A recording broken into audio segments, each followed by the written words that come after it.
I am resident of Collinwood for YouTube, Joel Sains. It's my buddy Alan Gallant. We're here to review the movie The Grapes of Wrath, starring Henry Fonda.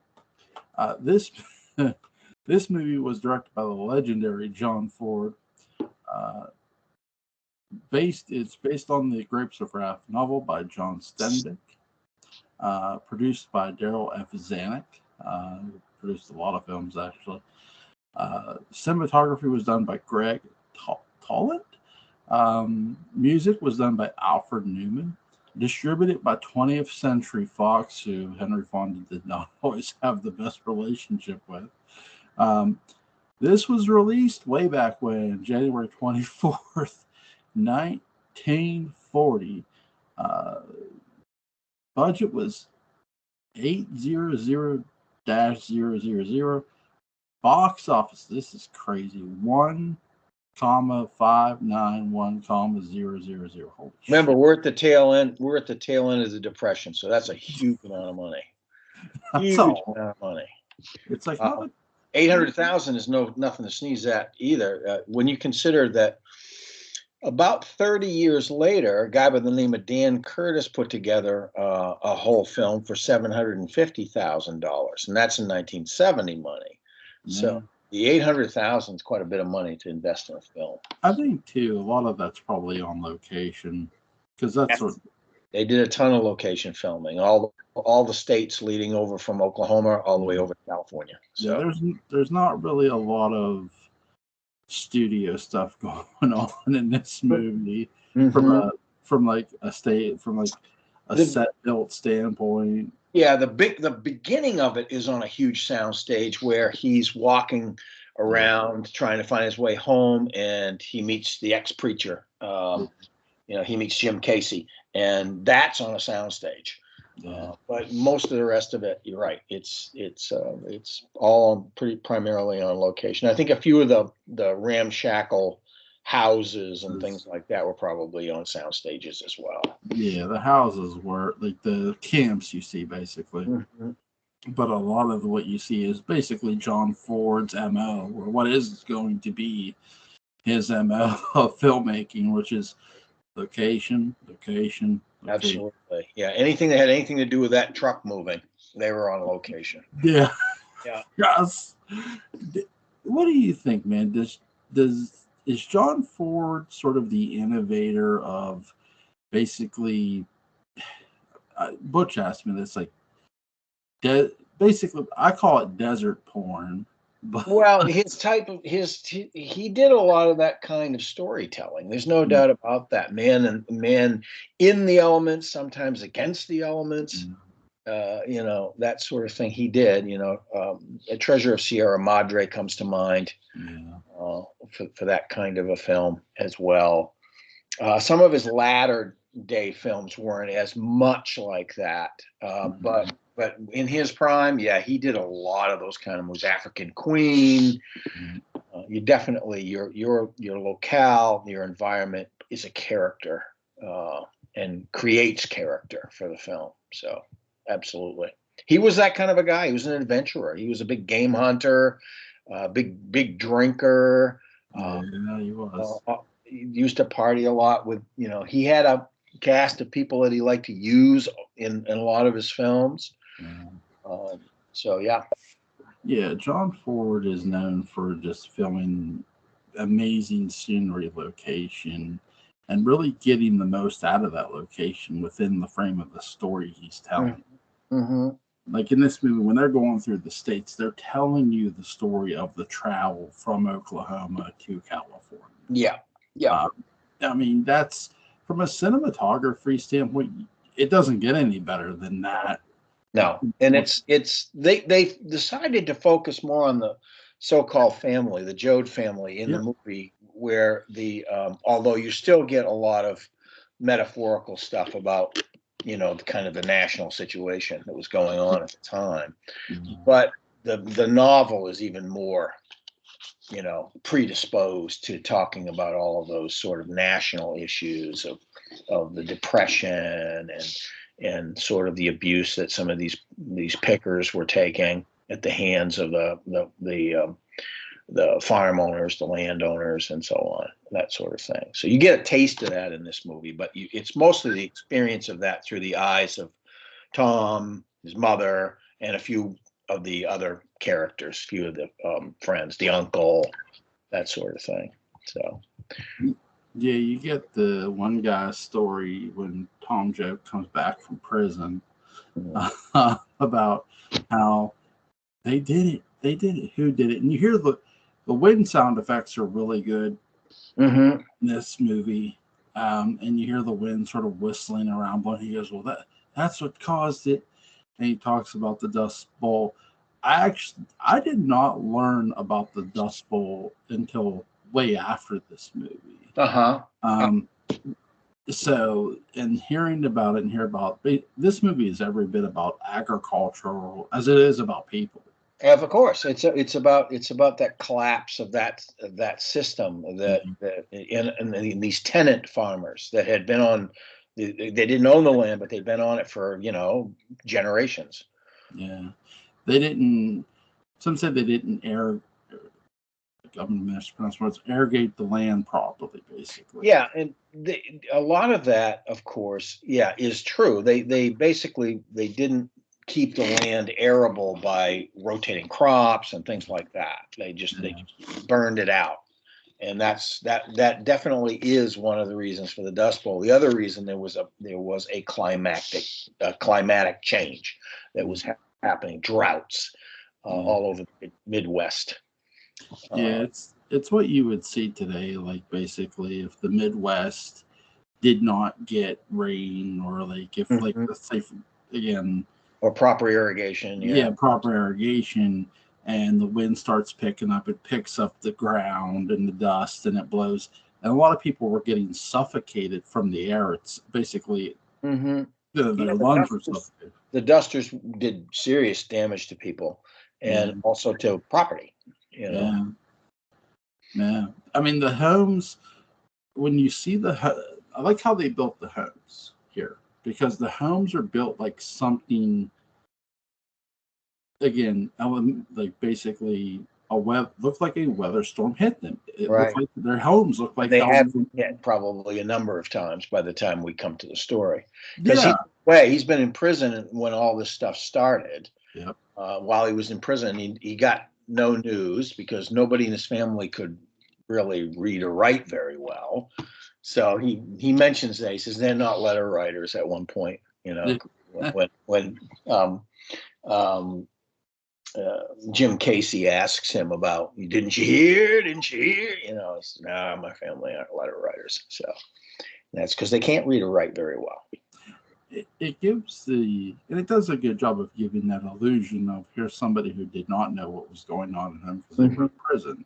Yeah. It's almost the equivalent of if somebody were in a coma and just waking up, hey, what just happened? What happened? Right. Yeah. I mean, everything's a surprise. And his return is a surprise too, because they haven't heard that he got out on parole. They figured he had a jailbreak. Yeah. They're like, oh, Tom, you got to go back. No, I'm out on parole. Yeah.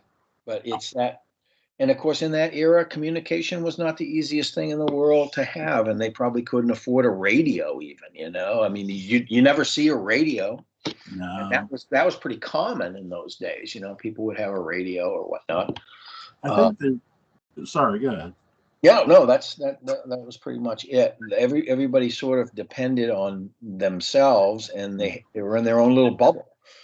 I think too, John Ford and the writers are probably relying on the fact, hey, these families have hit rock bottom. That's why you don't see a radio, and that's why, like when they're going cross country and they have those flyers, those pamphlets or whatever, and the one guy says, "Well, go on out to California," but how many other people you think got those pamphlets? Yeah, so exactly. They don't know. Not only it's about basically a lot of this movie is about not knowing what's really going on for certain people. Yes. And having to sort of have faith. Okay, we have to go somewhere because we don't stay here. And so there's that sort of rootless feeling. They have to move on. So they have to take it on faith. They're going to find something someplace. And the beautiful thing about this movie that you get to is you get the California aspect of it too, where the California natives are tired of the Okies coming into their state and taking their jobs. Yes, there was hostility, and that's real. That was real. Steinbeck knew all about that when he wrote the novel, Yeah. and of course the filmmakers would have known about it. And this was just a few years after all this happened. This film was shot in 1939 in like 6 weeks, which must have been a hell of a schedule because they had to go all over the American West, from the Midwest all the way to the Pacific. Crazy schedule to do a shoot in 6 weeks like that. You could tell why they hired John Ford to Well, lead. John Ford, and let me make a correction too. I mentioned a film earlier that was actually a John Huston film, Treasure of the Sierra Madre, Yeah. because sometimes I get these two guys mixed up because I love them both in a lot of films. But this was, I mean, John Ford had been shooting film since the silent era by this time. So, I mean, he was already a very experienced hand. He had an artist's sense of composition, which you can see in a lot of the shots. He really knew how to do that at this point, and he was pretty no nonsense. He didn't mess around. He knew what he wanted, and he hired the people that he could trust to do the performances that he expected. Yeah, by the way, this isn't the first time him and Fonda are working together when they do this. In fact, they did the Young Mr. Lincoln together because John Ford said, Henry, you're not playing the great emancipator. You're playing a young lawyer from Illinois. That's right. He had to sort of guide him away from playing the president because he's not playing the president. So he didn't quite have that. He didn't need to have quite that gravitas in playing the role. Sure, absolutely. Well, that's director for you. They got to know those things because sometimes the actor is projecting something else. So especially when you're playing a historical character, which is hard enough anyway. Yeah, I mean, it's hard to satisfy your audience with portraying a historical character.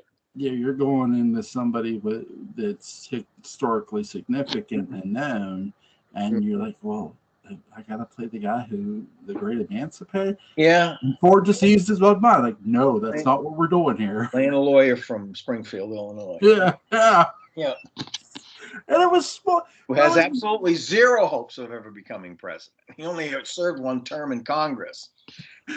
When you watch the Young Mr. Lincoln, though, you understand why Ford is like, listen, that's not what we're doing. This is what we're doing. Like, you get why Ford told him. Sure. I mean, of course, you're going to have him, there's going to be certain shots that are going to hearken to the future of this man. Yeah. That's going to happen.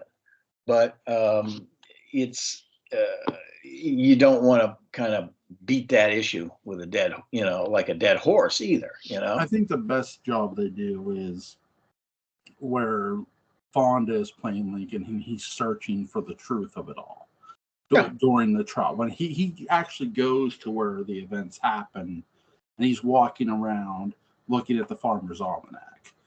And I think that's one of the most underrated scenes in that movie. But for this movie here, sorry, I got off topic of it, but it was a John Ford connection, so I figured it is. And not only that, but in this movie, Tom Joad is doing the same thing. It starts with Casey, John Carradine, and then he sort of catches the questioning of everything. It's interesting because Carradine's character is sort of a metaphor for the way that religion was used at the time. You have to realize in the 30s and into the 40s, there was a lot of resistance to some of the things that FDR did to create the New Deal and Social Security and minimum wage and all that sort of thing to try to get the country out of this terrible depression. And the big business didn't like it because they didn't like having to pay anybody a living wage, for one thing. Didn't like the idea of, a humane, like 8 or 9 hour day. So there was a lot of resistance to it. And that included the powers that be enlisting the help of certain religious leaders to call, and of course the specter of communism is raised a couple of times in the film. It's raised a lot more in the book, but that's what they would have religious leaders like Cardinal Spellman on the radio and all this sort of thing calling FDR commie and all this sort of thing. And you listen to David Carradine's character, and he's talking about how he's not a preacher anymore, that he doesn't have that unquestioning faith. He actually has questions. And that's sort of a metaphor for you should question things. You should question things until you get the right answers, till you get the truth. And so that's kind of I don't call it ideological, but it's sort of a social thing of that time where people were kind of being influenced, as they always are in almost every era. But the situation was more serious. It was more dire because of the Depression and so on. I think Jane Darwell won the Academy Award, if I'm not mistaken, for playing Ma Jode. I believe I know John Ford won for Best Director. And or she was nominated, I think, at least.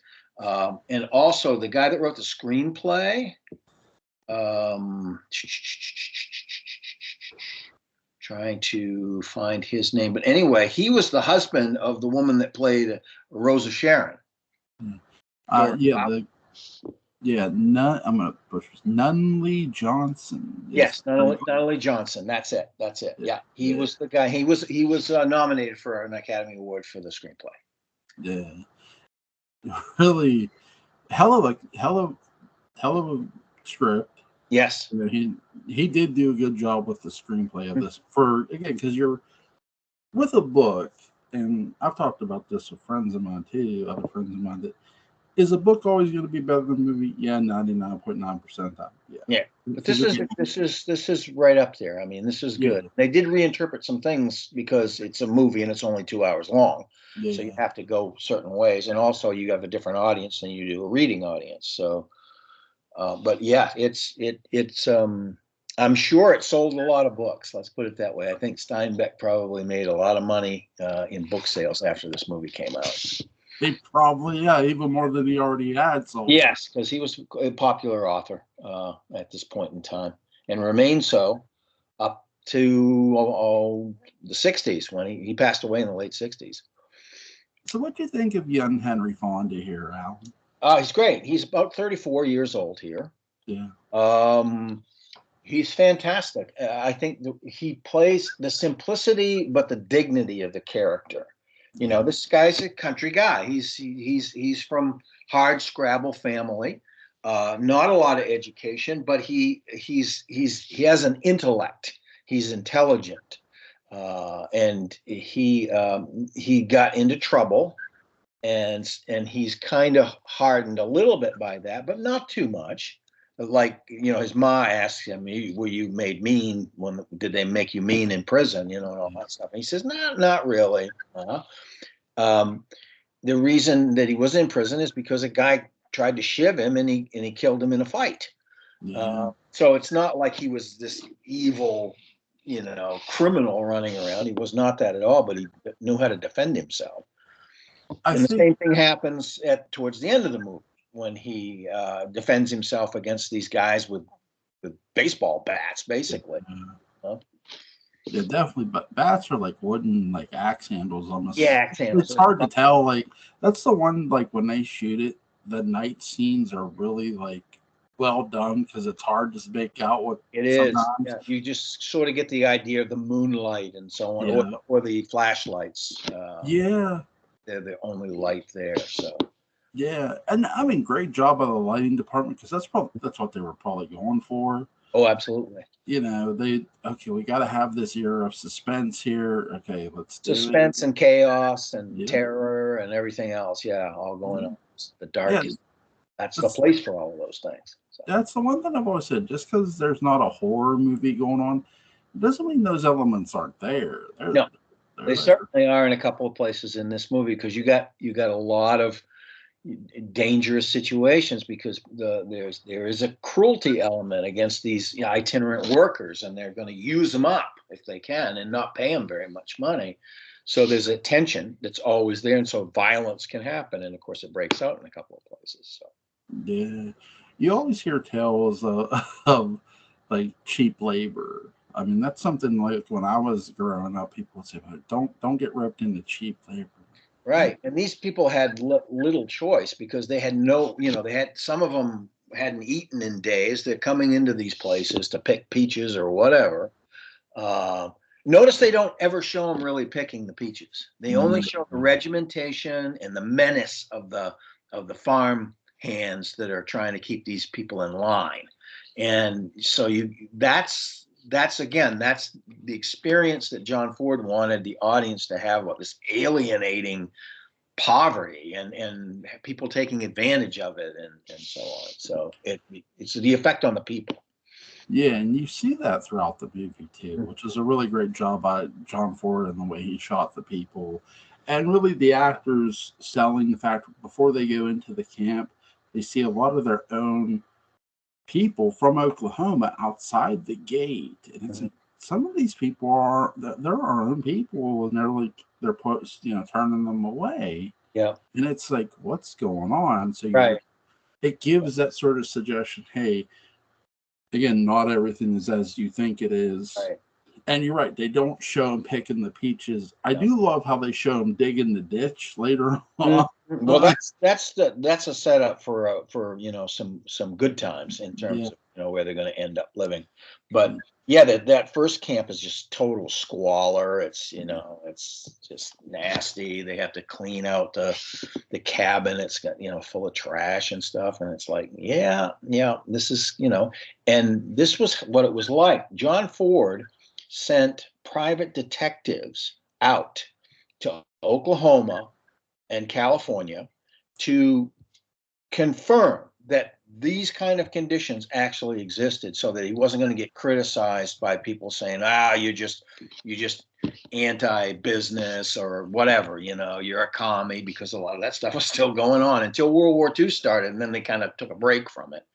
But at that point in time, he was very concerned that he was going to get criticized for showing this from the Steinbeck novel. Well, it turns out John Steinbeck did good research for that novel, and this stuff was really happening.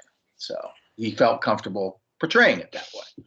If I'm not mistaken, the bridge they go over here is, I think, a bridge in Yuba County in California, I think. Possibly. I'm not really familiar with that area, but you may be right. Because I think that bridge is it going into Needles, California? I think it's a monument today. It's still it's like, it's not the exact same bridge, but it's like a monument bridge. It's there because I read about the Yuba County Five. There's five kids. I say kids, but they were young men who went missing up in Yuba County in the mountains. Right. But yeah, I think that's the same bridge if I'm not mistaken. Don't quote me. No. The same locale anyway, different. Yeah, it's similar looking for sure. Yeah. I think again, any movie should have stakes, and I love right away how you have just some of the characters dying off even before they get there. Grandpa and Grandma. Yep. Are gone by the time they get there. Yeah, and she almost makes it. She sort of makes it across the border, and that's it. That's that's it. I love how she tells Tom Joe, she's like, Grandma's gone. She's dead.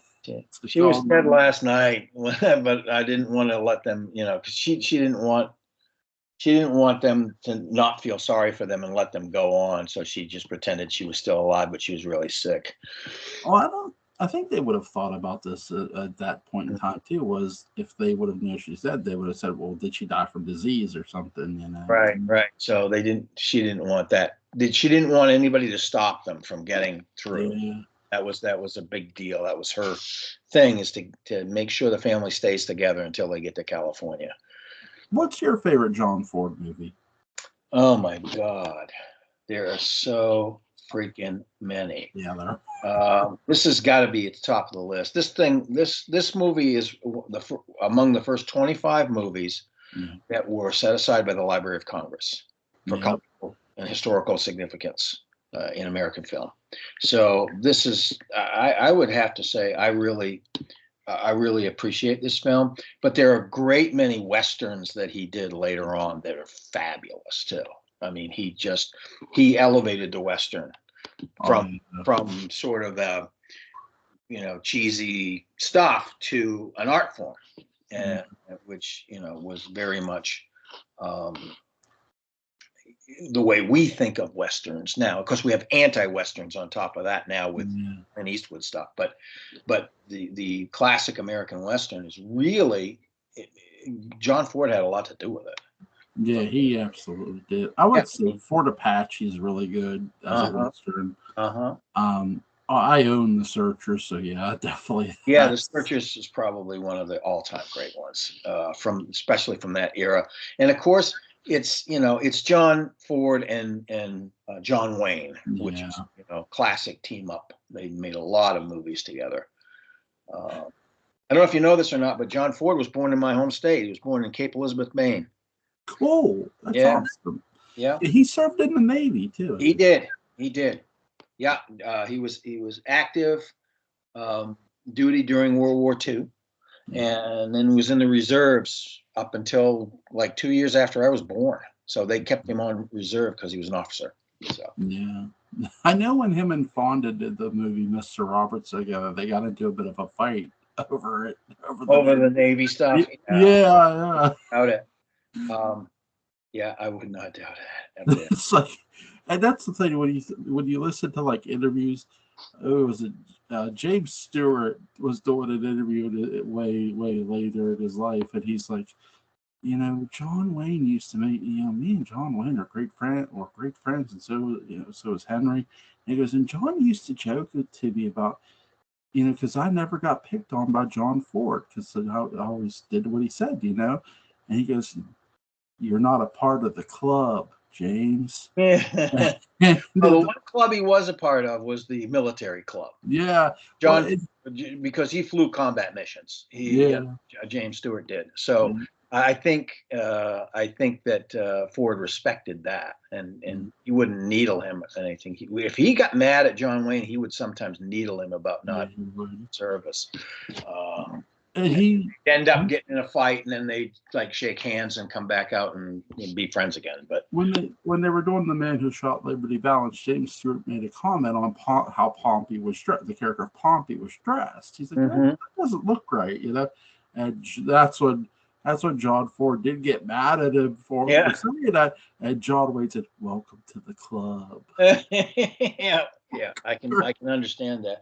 Yeah, John Ford was rather cantankerous and at times, but if he liked you, it was over, and then you'd go back to business as usual. If he didn't like you, you'd never work for him again. But just hearing the stories of these old directors and how rough and tough they were, it's funny. It's like, well, I mean, it was that kind of an era, Ford worked the whole golden era, the whole golden age of Hollywood.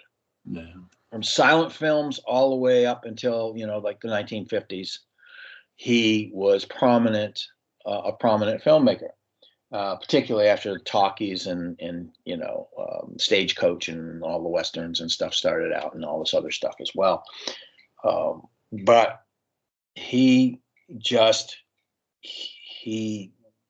transcended about 2 generations of filmmakers. He was strong throughout all of that.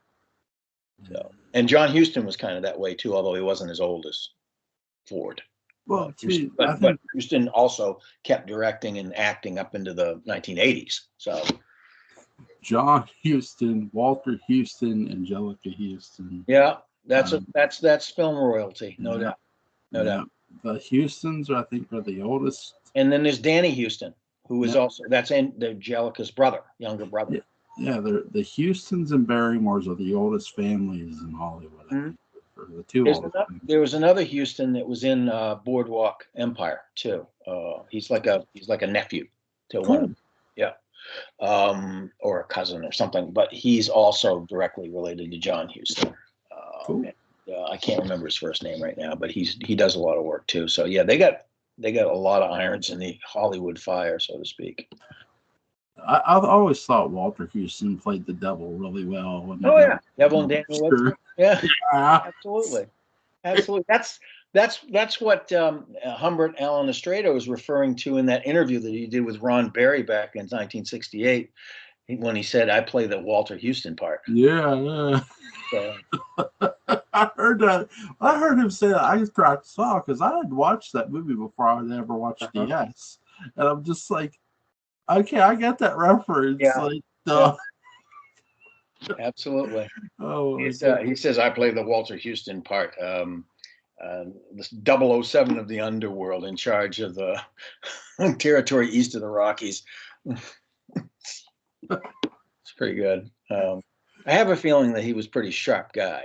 Yeah. Humberto Estrado, I mean, pretty sharp. Yeah.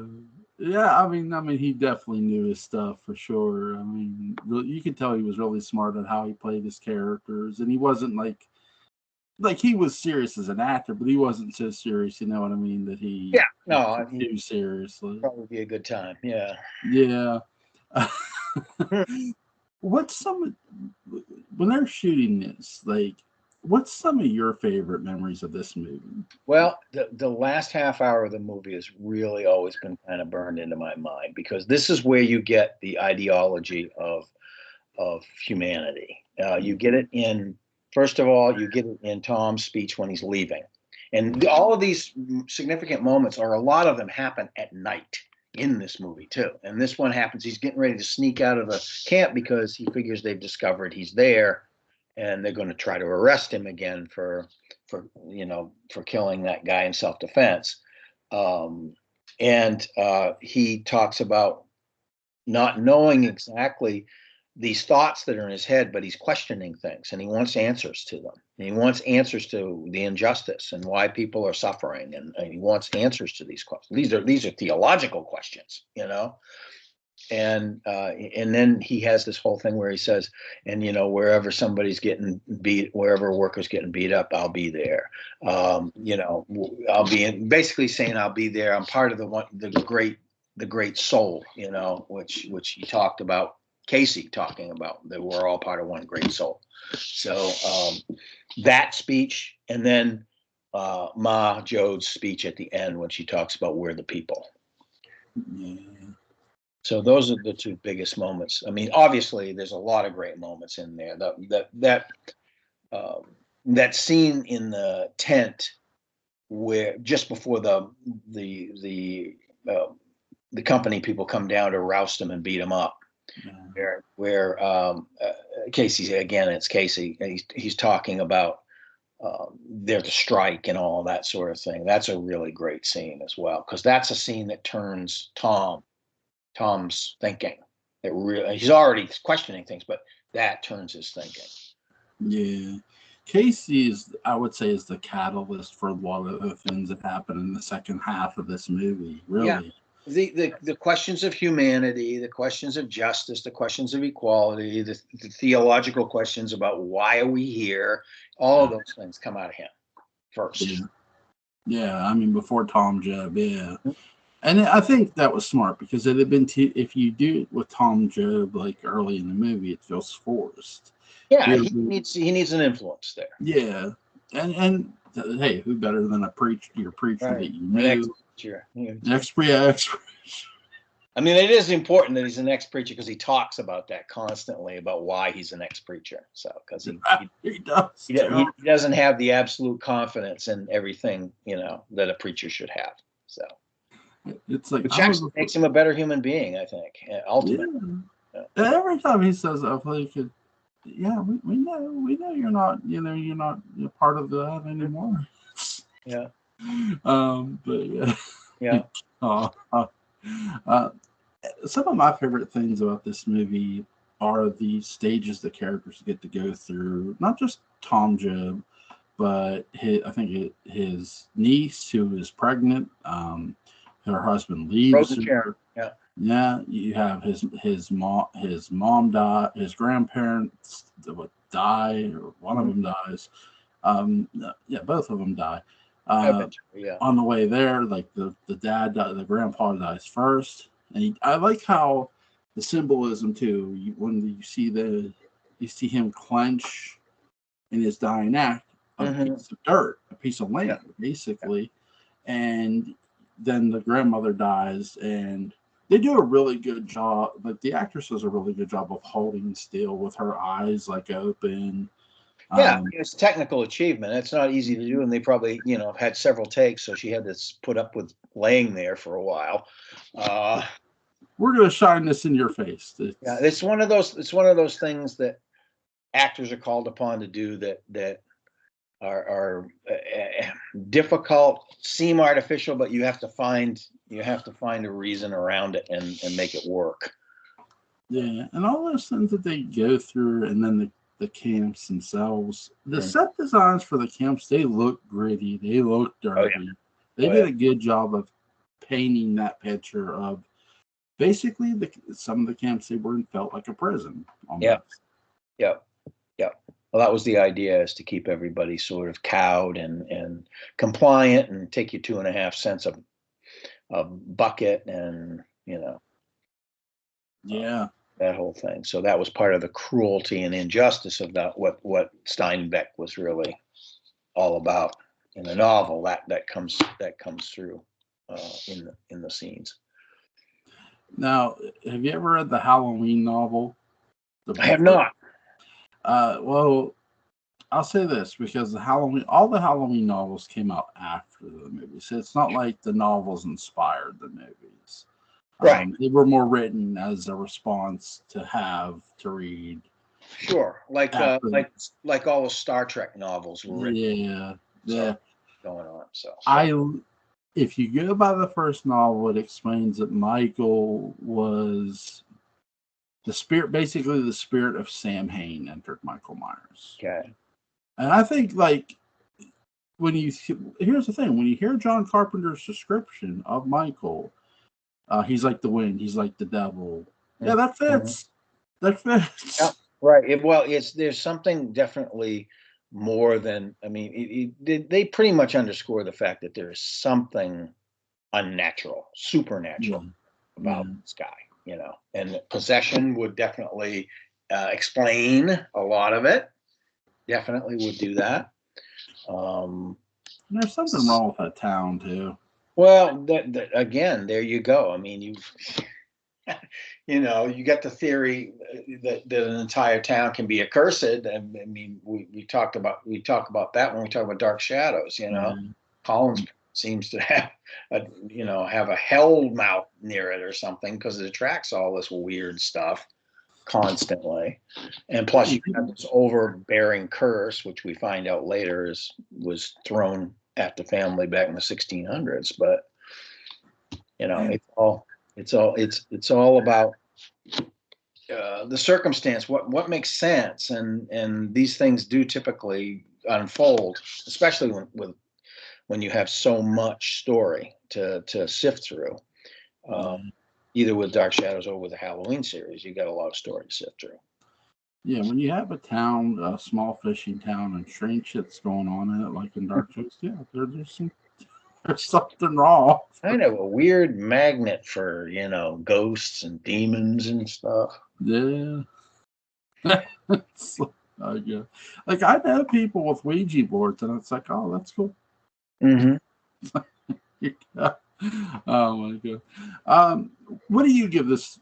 Oh, sorry. What's your favorite scene? Sorry. Well, I would have to say those final two monologue speeches that are done at the end of it, because it underscores a lot of what's happened in the entire thing, and it also underscores, especially for Tom, the enormous change that's gone over him since the first scene, where he's this surly guy who's picked up by this trucker, and he's kind of short-tempered and so on, and he becomes way more. He becomes reflective, I guess, and that last speech really that he gives really kind of underscores that. So that's a favorite scene of mine. My favorite scene in this is and I'm not copying on this, is them slowly building up Tom to be the heir apparent to the former preacher. Right.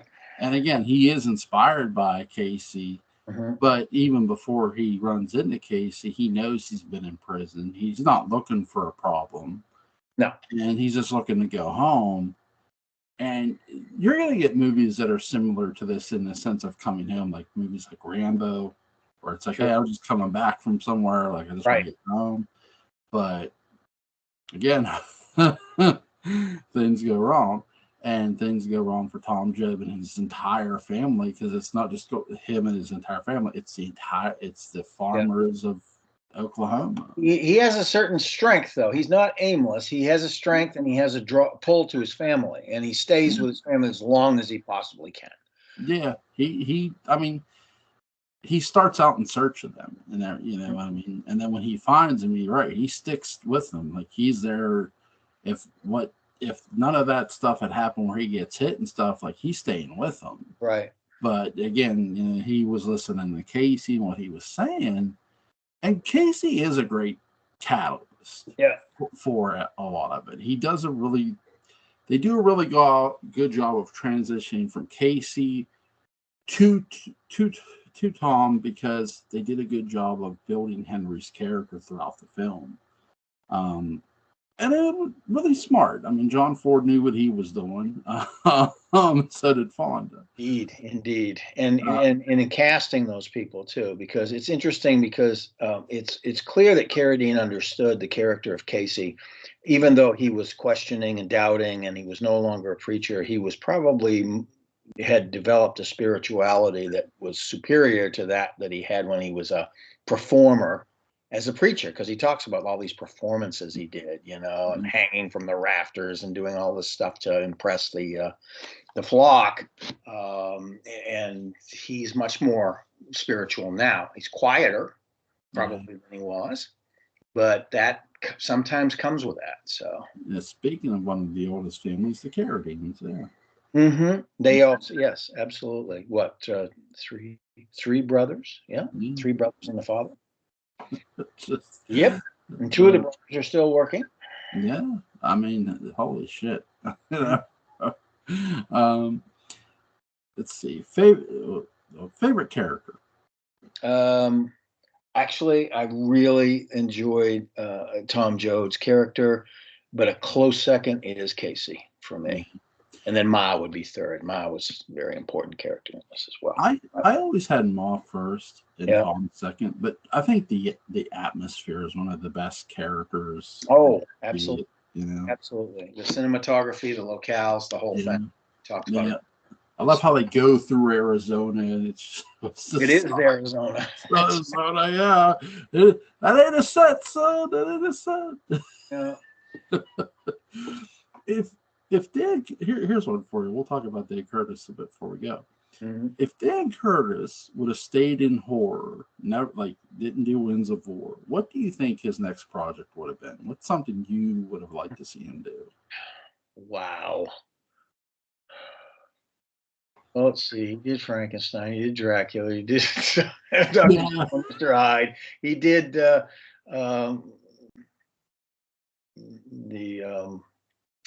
Innocents, which is the Henry James novel. Is called something else, but it's the same story.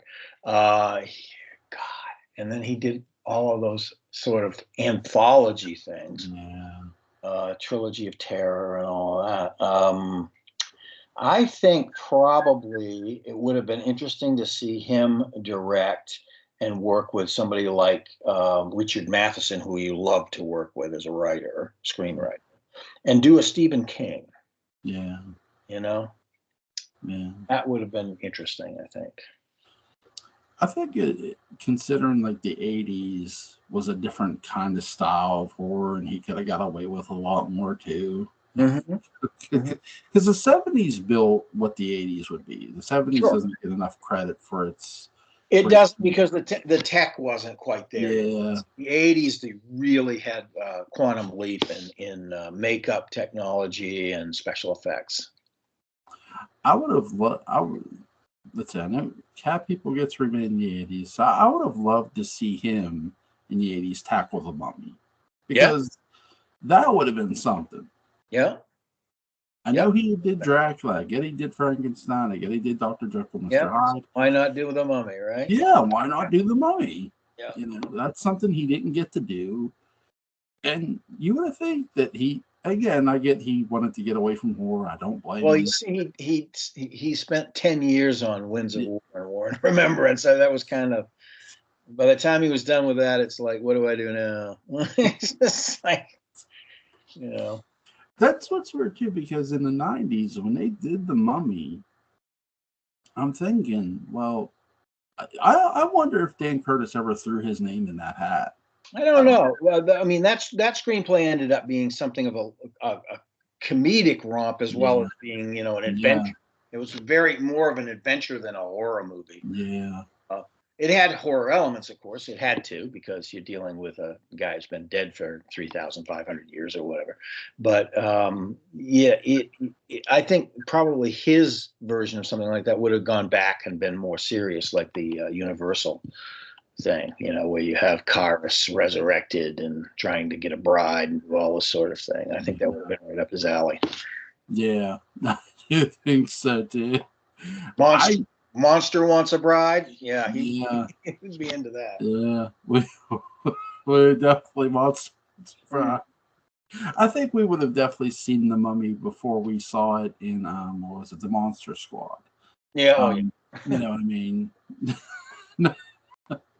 So, I give this movie a 10. Obviously, it's in my top Henry Fonda movies of all time. It's really great. What do you give it? No argument for me on that. Yeah, it's a great movie. Really, really good. So, is there anything you want to add before we go, man? Yeah, I think we covered the bases pretty well. I think it's a really good intimate story about a family, and it's also a really good story about wider issues of the time. You know, the issues of the Depression and all of that sort of thing. So, yeah. I actually saw both Mummy movies in theaters with Brandon Fraser. Oh, I love those. The second movie was me and Julie's first date ever. Like, yeah. Oh, God. They can keep the third movie, but the first two are great. Yeah, the first two are great. The third one, I mean, I get Caston Gently, but yeah, sure, why not? I mean, he's great, but it just kind of went far afield in terms of, you know. Yeah, it's like you don't really need to out of Egyptology, so let's go to China, you know. Kind of thing. Let's resurrect a dead Chinese despot, you know. Well, that's the thing too. It's like this, like when you're doing a third movie into an adventure franchise that has horror elements, it usually is not going to work. You're getting thin usually by the time. I mean, there are some exceptions, but usually you're getting kind of thin. Do you think we all? Because we've got so many of the sequels that are some are bad, two's okay. Do you ever think Jaws will be remade or no? I don't know. That's going to be. I think that's probably going to be up to Spielberg. I think he may have something to say about that. I think he'll have enough of an interest in that so-called franchise that he may not want to after Jaws 3D. I mean, it's just like, no, I don't want to touch that, you know. That's the thing. That one had like the biggest, like, well, Michael Caine appears in the fourth movie, but that had the biggest cast. You had Louis Gossett Jr., you got Dennis Quaid. I mean, but it was trashy. Yeah, it's like totally trashy. I mean, you have that too. Movies that are really well cast, and it's like after the cast, it goes all downhill. Well, it was like the precursor to Sharknado. I mean,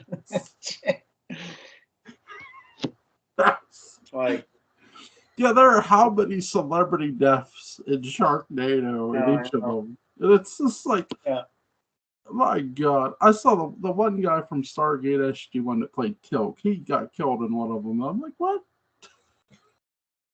Yeah, the first Sharknado, I think, was it was made as a slightly expensive joke. I think it was just they didn't expect anything from it, but it was so bad it was good. You know, it's one of those kind of things. It was so terrible that people wanted to see it, like watching the Attack of the Killer Tomatoes or something. You know, it's like what was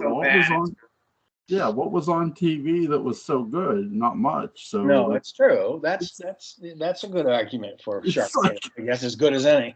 Yeah, it's like let's put this on TV. I mean, what's the worst that could happen? And people start watching. Oh, these are pretty good. And somebody, before I watched the third one, somebody explained the concept to me, and I'm like, wait, explain that to me again. Yeah, it's like, again, number 3, thin, far afield, terrible. Not that the first 2 weren't. After the first one, I'm like, okay, so I don't need to watch any more of these than I did. It's like, what the fuck? Yeah. Oh my god! They jumped the shark when they brought in. Oh, what they did is they hurled 100,000 rubber sharks. Yeah. Yes, I did, absolutely. What's some of your favorite shark movies other than Jaws? Shark movies? Oh my God! Well, actually, I have to tell you that Richard Harris was in a movie about was it Orca the Killer Whale? Oh yeah, that's really good. Yeah, I like that one. I thought that was pretty cool. That was a pretty cool movie, and he played a great villain in that movie. Yeah. Yeah. What other shark movies? I haven't seen The Meg, so I don't know from that one yet. I took my kids to see the first one. Yeah. In theaters, and they were all excited about it. I mean, it's all CGI, pretty much. So, but it's an entertaining movie for what it is. The first one, then the second one is like rinse and repeat with bigger Megs. Sure. I would say I was really impressed with Deep Blue Sea at the time that it came out. It was something different. It didn't feel like a Jaws knockoff, you know what I mean? So, all right, my friend. Thank you for joining me on this movie venture. Absolutely, it's a pleasure. Link to Alan Gallant's YouTube channel, Collins Port After Dark, will be in the description box. Go give him a sub and go check out his channel. Peace, buddy. Peace and out.